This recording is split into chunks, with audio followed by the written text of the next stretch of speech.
આજના સૌથી મોટા સમાચાર। હરિયાણાના 2 વખતના મુખ્યમંત્રી અને વર્તમાન કેન્દ્રીય શહેરી વિકાસ મંત્રી મનોહર લાલ ફરી સમાચારમાં છે। બાબા બાગેશ્વર ધામના મુખ્ય પૂજારી ધીરેન્દ્ર કૃષ્ણ શાસ્ત્રીના નેતૃત્વમાં સનાતન એકતા યાત્રાના આગમન પર મનોહરલાલ યાત્રાનું સ્વાગત કર્યું। આ પ્રસંગે મનોહરલાલ રસ્તા પર જમીન પર બેસીને બાબા બાગેશ્વર સાથે ચર્ચા કરી।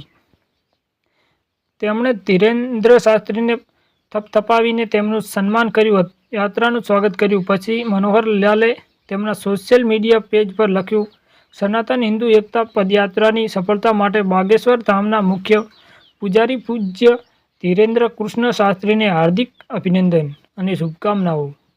યાત્રાનું સ્વાગત કરી મનોહરલાલની હરકતો હેડલાઇટમાં છે।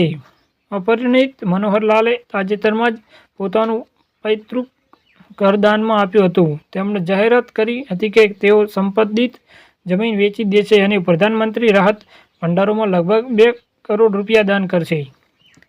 હરિયાણામાં યાત્રાના આગમનનું ફરીદાબાદના સાંસદ અને કેન્દ્રીય મંત્રી કૃષ્ણપાલ ગુર્જર દ્વારા સ્વાગત કરવામાં આવે તેવી શક્યતા છે। ગુર્જર અને મુખ્યમંત્રી નાયબ સૈની દ્વારા તેમનું સ્વાગત કરવાને બદલે મનોહરલાલની હાજરી ચર્ચાનો વિષય બની છે। રાજકીય વિશ્લેષકો આને એક નવા સંકેત તરીકે જોઈ રહ્યા છે। દરમિયાન કાર્યક્રમમાં હાજરી આપ્યા બાદ મનોહરલાલે ફેસબુક પર લખ્યું, સનાતન હિન્દુ એકતા પદયાત્રા દરમિયાન મને આજે ફરિયાબાદમાં શ્રી બાગેશ્વર ધામ પીઠાધીશ્વર પૂજા ધીરેન્દ્ર કૃષ્ણ શાસ્ત્રીનો ઉષ્માભર્યો સાથ મળ્યો। સફળ યાત્રા માટે શુભકામનાઓ। તમારી મુલાકાતથી નવી પ્રેરણા અને અપાર આધ્યાત્મિકતા ઉર્જાનો સંચાર થશે। જય શ્રી રામ। એ નોંધનીય છે કે મનોહરલાલે અત્યાર સુધીની તેમની રાજકીય કારકિર્દીમાં ઘણા લોકોને આશ્ચર્યચકિત કર્યા છે, પછી ભલે તે મુખ્યમંત્રી બનવાની હોય કે કેન્દ્રીય મંત્રી બનવાની। 5 મે 1954ના રોજ જન્મેલા મનોહરલાલ 71 વર્ષના છે, પરંતુ તેઓ એકદમ ફિટ દેખાય છે। શહેરી વિકાસ અને ઉર્જા મંત્રી તરીકે તેમની સક્રિયતા સ્પષ્ટ છે। મનોહરલાલ ભાજપના રાષ્ટ્રીય અધ્યક્ષની રેસમાં રહે છે। આજ સુધી કોઈ પણ ભાજપ રાષ્ટ્રીય અધ્યક્ષ હરિયાણાથી નથી। મનોહરલાલને મજબૂત મુદ્દો એ છે કે તેઓ વડાપ્રધાન નરેન્દ્ર મોદીના વિશ્વાસુ છે।